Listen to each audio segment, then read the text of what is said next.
வணக்கம். இது நியூஸ் போஸ்டின் மதிய நேர பிரதான செய்தி. உங்களுடன் இணைந்து கொள்ளும் நான் தாரணி தங்கராஜா. இன்றைய விரிவான செய்திகளுக்கு செல்லும் முன்னர் முதலில் தலைப்புச் செய்திகள். இலங்கையின் முதலாவது புனிதராக யோசப் வாஸ் அடிகளால் திருநிலைப்படுத்தப்பட்டார்.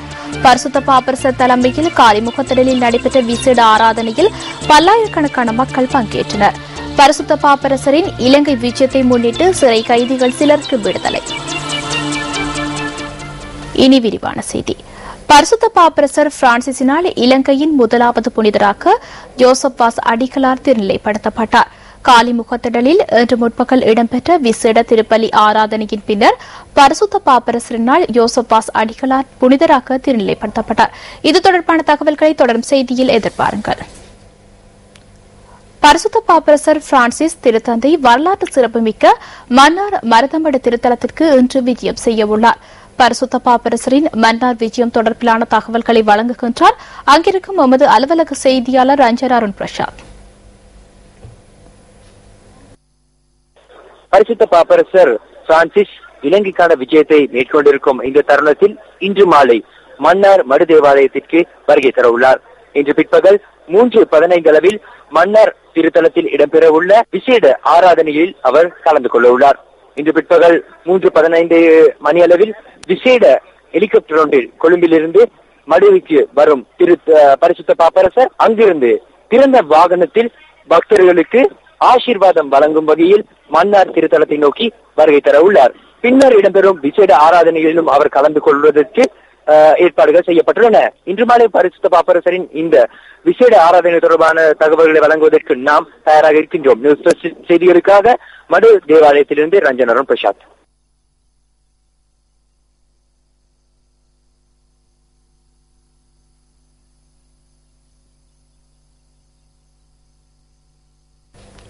பரிசுத்த பாப்பரசர் பிரான்சிஸினால் இலங்கையின் முதலாவது புனிதராக யோசப் வாஸ் அடிகளார் திருநிலைப்படுத்தப்பட்டார்.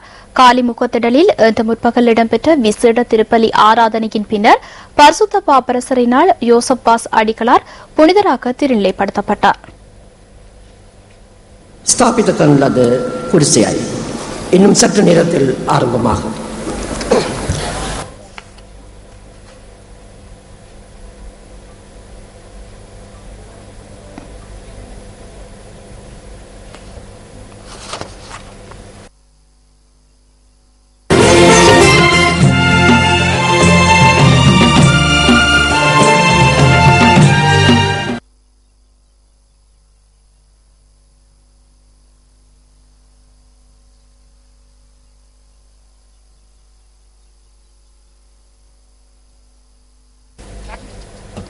பரிசுத்த பாப்பரசரின் இலங்கை விஜயத்தை முன்னிட்டு சிறை கைதிகள் சிலரை விடுதலை செய்வதற்கு தீர்மானித்துள்ளதாக நீதித்துறை அமைச்சர் விஜயதாச ராஜபக்ச தெரிவிக்கின்றார். இது தொடர்பான விரிவான தகவல்களை தொடரும் செய்தியில் எதிர்பாருங்கள்.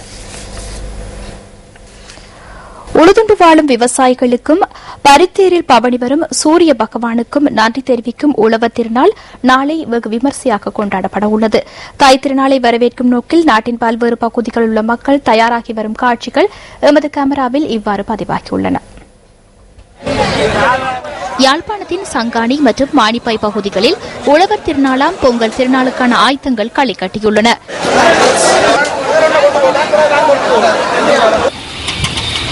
கிளிநொச்சி மலையாளபுரம் அம்மன் கோவிலில் 1008 பானைகளில் பொங்கல் பொங்குவதற்கான ஏற்பாடுகளில் மக்கள் மும்முரமாக ஈடுபட்டு வருகின்றனர். மக்கள் ஆடை கொள்வனவில் ஆர்வத்துடன் ஈடுபட்ட காட்சிகள் எமது கேமராவில் பதிவாகின. முல்லைத்தீவில் பெய்த அடிமழையின் காரணமாக மக்கள் பல்வேறு அசௌகரியங்களை எதிர்நோக்கி வரும் நிலையிலும் தைத்திருநாளை கொண்டாடுவதற்கு மக்கள் தயாராகி வருகின்றனர்.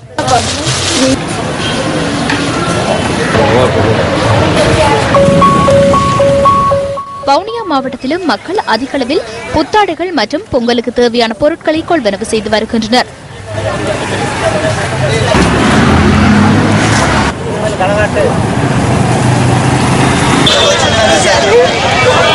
மட்டக்களப்பு மாவட்டத்திலும் உழவர் திருநாளை வரவேற்பதற்கான நடவடிக்கைகளில் மக்கள் ஆர்வத்துடன் ஈடுபட்டு வருகின்றனர்.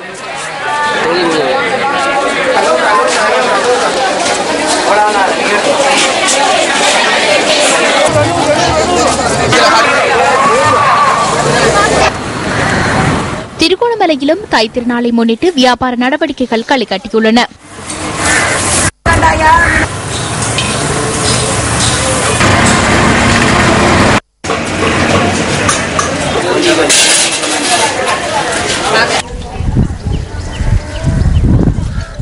புத்தளம் மாவட்டத்திலும் வெள்ள நிலைமையிலிருந்து இயல்பு வாழ்க்கைக்கு திரும்பி வரும் மக்கள் உற்சாகத்துடன் பொங்கலை வரவேற்பதற்கு தயாராகி வருகின்றனர்.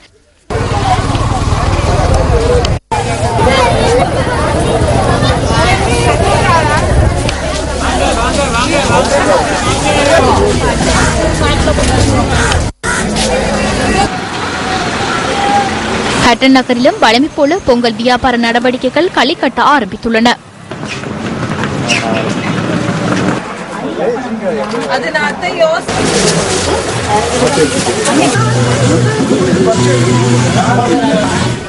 உணவு பாதுகாப்பு அமைச்சர் காமினி ஜெயவிக்ரம பெரேராவை வரவேற்கும் நிகழ்வு ஒன்று நேற்று பனல பகுதியில் நடைபெற்றது.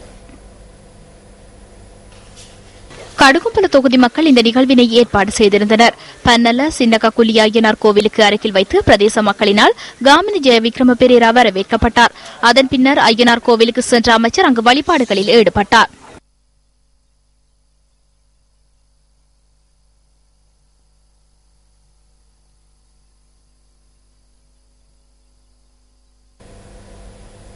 வீரகட்டிய குறுகொடெல்ல பகுதியில் வீடொன்றிற்கு அருகில் நிறுத்தி வைக்கப்பட்டிருந்த லோரியில் ஏற்பட்ட தீயினால் ஒருவர் உயிரிழந்துள்ளார்.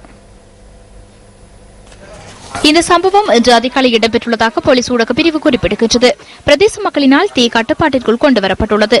லோரியில் உறங்கிக் கொண்டிருந்த ஒருவரே தீயினால் உயிரிழந்துள்ளதாக போலீசார் தெரிவிக்கின்றனர். இது ஒரு தீ வைப்பு சம்பவமா அல்லது இயற்கையாக ஏற்பட்ட அனர்த்தமா என்பது தொடர்பிலான விசாரணைகள் முன்னெடுக்கப்பட்டுள்ளதாக போலீசார் மேலும் குறிப்பிட்டனர்.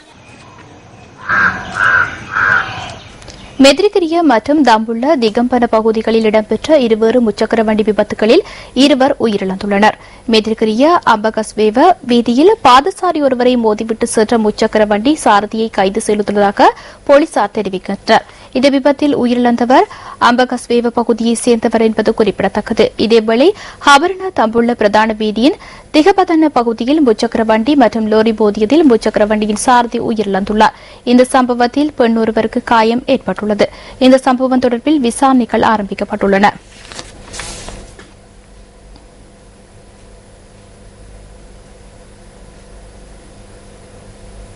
அம்பாறை மாவட்டத்தில் நெல் அறுவடை நடைபெற்று வரும் நிலையில் மிக குறைந்த விலையிலேயே விளைச்சல் தமக்கு கிடைப்பதாக விவசாயிகள் கவலை தெரிவிக்கின்றனர்.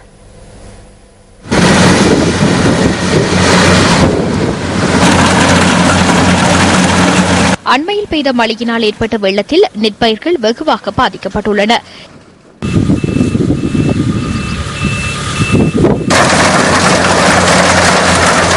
இதன் காரணமாக பயிர்களில் காணப்பட்ட நெற்கள் அரிசியாக்கும் தன்மை இழந்து பத நிலைமையில் காணப்படுவதாக விவசாயிகள் தெரிவிக்கின்றனர். குத்தகைக்கு பூமி எடுத்தோம், பூமி விளைச்சல் குறைய கடும் மழைகள் பெஞ்சிட்டாரு. மற்றது நாங்கள் எங்களை பூமியெல்லாம் வெள்ளத்தால பாதிக்கப்பட்டு வெள்ளக்கயிறு அடிச்சு பதர் அடிச்சிட்டு ஏக்கருக்கு ஒரு 10 மூடை தான் முடிஞ்சு எண்ணெய் பயில விட்டு கூலியும் 6500 ஏக்கர் பட்டியலை வெட்டுறதுக்கும் அப்படியான கஷ்ட மத்தியில் தான் நாங்கள் வாழ்ந்து கொண்டிருக்கோம். இதேவேளை களையின் பெருக்கம் அதிகரித்துள்ளமையினால் விவசாயிகள் சிரமங்களை எதிர்கொள்வதாக எமது பிராந்திய செய்தியாளர் தெரிவிக்கின்றார். இதனால் விளைச்சலில் பாரிய வீழ்ச்சி ஏற்பட்டுள்ளதாக விவசாயிகள் குறிப்பிடுகின்றனர். இந்த முறை விவசாயிகளுக்கு கடும் நஷ்டம். காரணம் மழை மிகவும் கூடுதலாக பெஞ்ச காரணத்தால விவசாயிகள் ஒரு வயலுக்கு, அதாவது 4 ஏக்கருக்கு 5 ஏக்கருக்கு 40 மூடை 30 மூடை 20 மூடை தான் பட்டி கொண்டு போறார்கள். என்னன்னு சொன்னா விவசாயிகளுக்கு ரொம்ப மழை காரணமாக கடும் கஷ்டமான நிலைமையில இருக்காங்க. இப்ப என்னன்னு சொன்னா வெள்ளக்கதிர் அடிச்சிட்டு ஃபுல்லா பூமியெல்லாம் இப்ப ஏக்கருக்கு ஒரு 10 மூடை தான் விளைச்சல் இருக்கு. அதுவும் சுவர் பண்ணியே இல்லாது. எனவே விவசாயிகள் தமது விளைச்சலை உரிய விலைக்கு விற்க முடியாமல் பெரும் சிரமங்களை எதிர்கொள்கின்றனர். தமது பிரச்சினைகளுக்கு எப்போது தீர்வு கிடைக்கும் என்ற எதிர்பார்ப்புடன் உள்ளனர் அம்பாறை மாவட்ட விவசாயிகள். பரிசுத்த பாப்பரசரின் இலங்கை விஜயத்தை முன்னிட்டு சிறை கைதிகள் சிலரை விடுதலை செய்வதற்கு தீர்மானித்துள்ளதாக நீதித்துறை அமைச்சர் விஜயதாச ராஜபக்ச தெரிவிக்கின்றார். இதன் அடிப்படையில் சிறு குற்றங்களுக்காக சிறையில் அடைக்கப்பட்டவர்கள் மற்றும் 75 வயதிற்கு மேற்பட்டவர்களுக்கு இந்த சலுகை வழங்கப்பட்டுள்ளது. இதேவேளை அபராதம் செலுத்த முடியாத சிறை கைதிகள் இன்று விடுதலை செய்யப்பட்டுள்ளனர். வெலிக்கடை சிறையில் உள்ள 77 சிறை கைதிகள் விடுதலை செய்யப்பட்டுள்ளதாக சிறைச்சாலை திணைக்களம் தெரிவித்துள்ளது. ஏனைய சிறைகளில் இருந்த சிறை கைதிகள் பலரும் இன்று விடுதலை செய்யப்பட்டுள்ளதாக சிறைச்சாலை திணைக்களம் மேலும் தெரிவித்துள்ளது.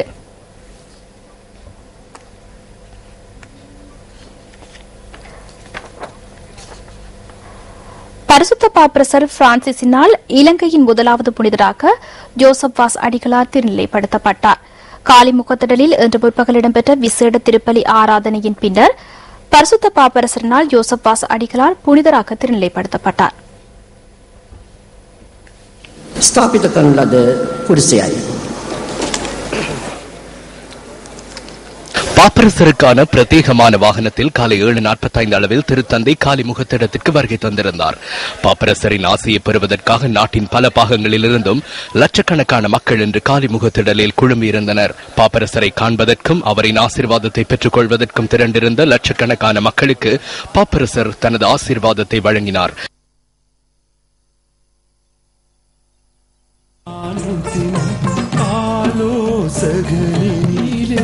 திருமறையை போதித்தீரே, சிறிய வழியில் திருச்சபை பயணிக்க உறுதியான தீர்வை எடுக்க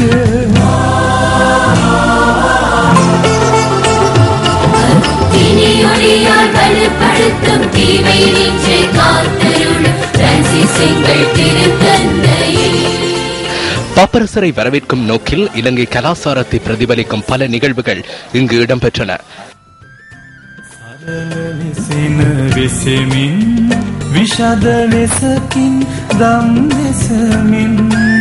இந்த விசேட திருப்பலியில் கலந்து கொள்வதற்காக கூடியிருந்த விசேட தேவையுடைய சிறார்களையும் பரிசுத்த பாப்பரசர் உவகையுடன் ஆசீர்வதித்தார்.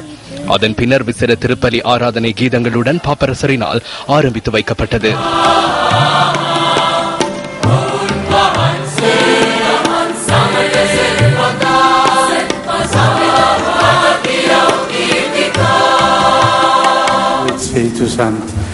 Amen. Pax vobis and with your spirit.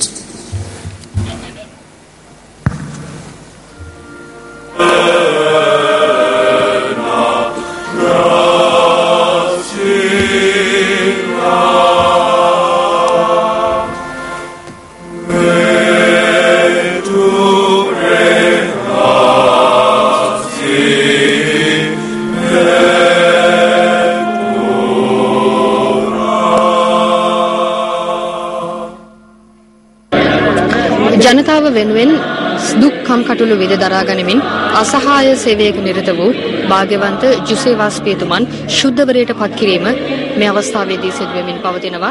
මේ අවස්ථාව සියසින් දැක බලා දේශ විදේශ බැතිමතුන් පිරිසක් පැමිණ සිටින ආකාරය මේ අවස්ථාවේදී ඔබට දැක ගත හැකියි. புனித ஜோசப் வாஸ் அடிகளாரை புனிதராக திருநிலைப்படுத்துவதே பரிசுத்த பாப்பரசரின் இலங்கை விஜயத்திற்கான முக்கிய நோக்கமாக அமைந்திருந்தது. புனிதராக திருநிலைப்படுத்தப்பட்ட ஜோசப் வாஸ் அடிகளார் 17ஆம் நூற்றாண்டில் கத்தோலிக்கத்தின் மறையுண்மைகளை எடுத்துக் கூறுவதற்காகவும் போதனைகளை போதிப்பதற்காகவும் பல இன்னல்களுக்கும் அச்சுறுத்தல்களுக்கும் மத்தியில் நாடு முழுவதும் பயணித்து துணிவுடன் நற்செய்தி போதித்து கண்டி மாநகரில் நித்திய இளைப்பாறினார்.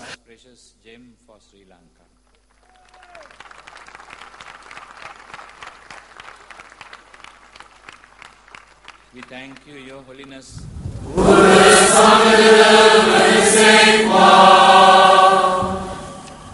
සුවිශේෂක ශුද්ධෝ මාක්තුමන් විසින් ග්‍රාමයේ ස්ථාපිත කරන ලද කුරුසයයි. இன்னும் சற்று நேரத்தில் ஆரம்பமாகும்.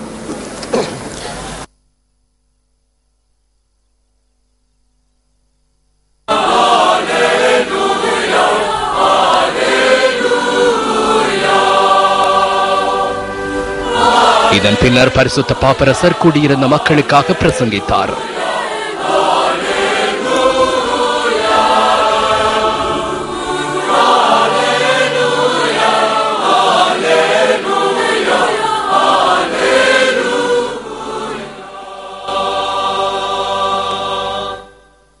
Isaiah foretells the preaching of the gospel of Jesus Christ to all the ends of the earth. புனித ஜோசப் வாஸ் அடிகளாரை இலங்கை மக்களுக்கான மிகச்சிறந்த வலுவான நன்மைக்கான மற்றும் பேரன்புக்கான அடையாளமாக காண்கிறோம். ஆனால் அவரின் பாதையில் பல சவால்களை எதிர்கொண்டு தனது வாழ்வில் புனிதத்தை வளர்த்து இறையருளை பரீட்சித்தறிந்து தனது வாழ்க்கையை உற்சாக தியாகம் செய்த புனிதர். புனித ஜோசப் வாஸ் பல காரணங்களுக்காக சிறந்த ஆசானாக அறியப்படுகிறார். இறை போதனைக்காக பல இன்னல்களை அனுபவித்தவர். தம் அன்பு, இறைவன் மீதான அளவற்ற பக்தி ஆகியவற்றால் அவர் சிறந்த முன்மாதிரியாக திகழ்கிறார். மிகவும் தீர்க்கமான கடினமான சூழ்நிலையிலேயே புனித ஜோசப் வாஸ் அடிகளால் எதிர்கொண்டிருந்தார். மிகவும் தீர்க்கமான கடினமான சூழ்நிலையை புனித ஜோசப் வாஸ் அடிகளால் எதிர்கொண்டிருந்தார். மதங்களுக்கு இடையிலான புரிந்துணர்வை வெளிப்படுத்திய புனிதர் கடவுள் மேல் கொண்ட அளவற்ற அன்பால் அயலவர்களை எவ்வாறு நேசிக்க வேண்டும் என்பதை எமக்கு போதித்துள்ளார். இலங்கையில் உள்ள தேவாலயங்களில் அவரது வாழ்வியல் இன்றும் முன்னுதாரணமாக போற்றப்படுகிறது.